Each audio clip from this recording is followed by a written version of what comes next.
I would like to introduce you now to Debbie Lee. She is a beloved friend of mine, a beloved friend of our troops, and she is also a Gold Star mother, which means that she lost her son. She didn't lose him.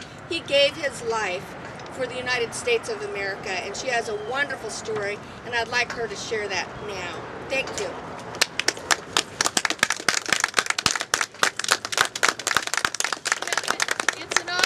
Here today and to be able to support Melissa.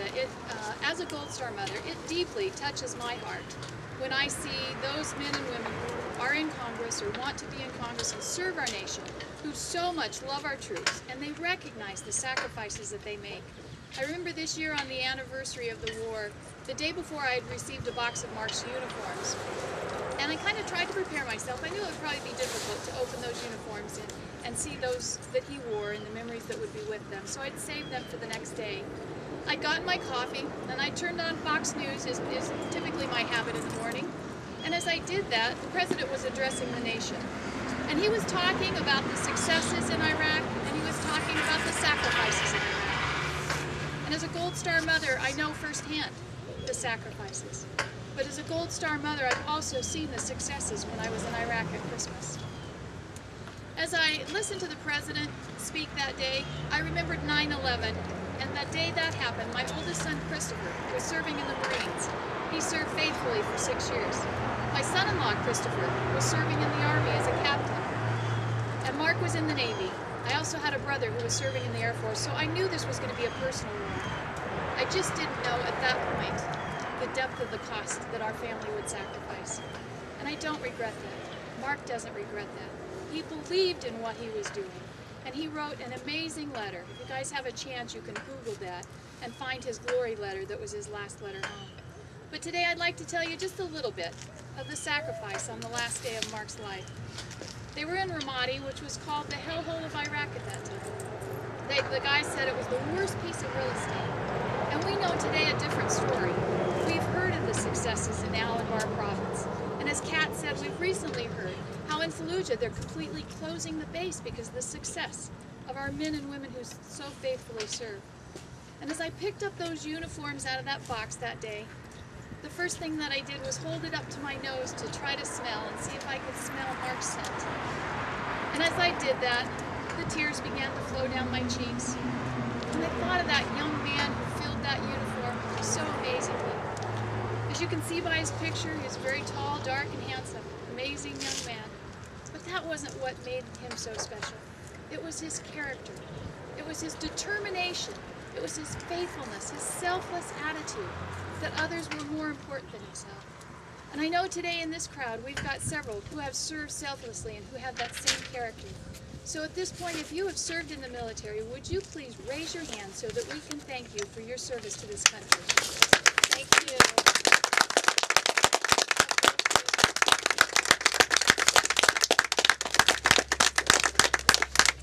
And I don't say that lightly, I say that from the depths of my heart. You guys are my heroes, and I'm honored that you paid for my freedom, so thank you. They had, as I mentioned, were in Ramadi. They were on the rooftop, and their buddy Ryan had been injured severely. He had shrapnel damage, the bullets had hit the rifle, and they impacted Ryan's head, and they could tell by looking at him that if they didn't get him out of there immediately, there was no chance for survival.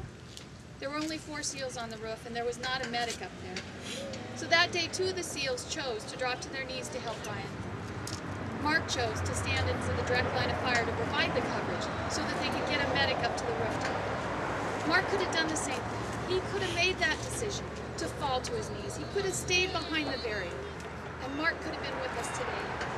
But as I mentioned before, Mark was a young man who valued other people's lives more important than his own. They were able to successfully get the medic up to the rooftop, and the medic evaluated the situation and said, we have to immediately get Ryan out of here, there's no hope. So not once, but a second time, Mark stood up in the direct line of fire. He did that to save his buddies that day. He did that for you.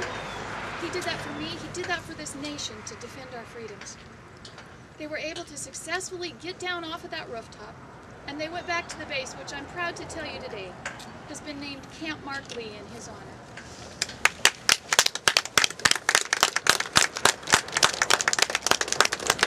able to visit Camp Markley when Danny and I went to Iraq at Christmas. And it was an honor to see where he walked, where he slept, where he spent his last days, where he gave up his life for this nation. The Master Chief came into the base and said, "We found where 30 insurgents are that just attacked us. Are you guys up to going back out?" Now at this point they had been in the largest battle in Iraq up to that point. It was August 2nd, it was 115, 120 degrees.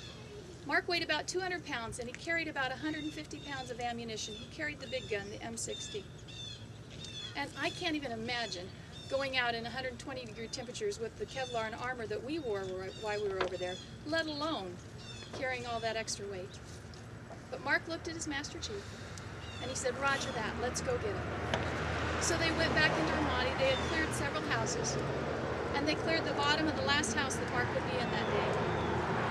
And Mark was not an officer, but Mark was a leader, so that day he chose to lead the troops up to the rooftop. And as they were going up the rooftop, they took fire through a side window. And at that point, Mark turned and stood into the fire for the last and final time to defend this nation and to defend his brothers. I don't understand as a woman. God didn't equip me to be a warrior in battle that way. But I can't imagine doing that. But I am so honored to have been the mother of this young man for 28 years. And as I mentioned, it was the character in that uniform, just like all of our men and women who serve, who are devoted, who are brave, who are courageous, who are out there defending our nation for you and for me.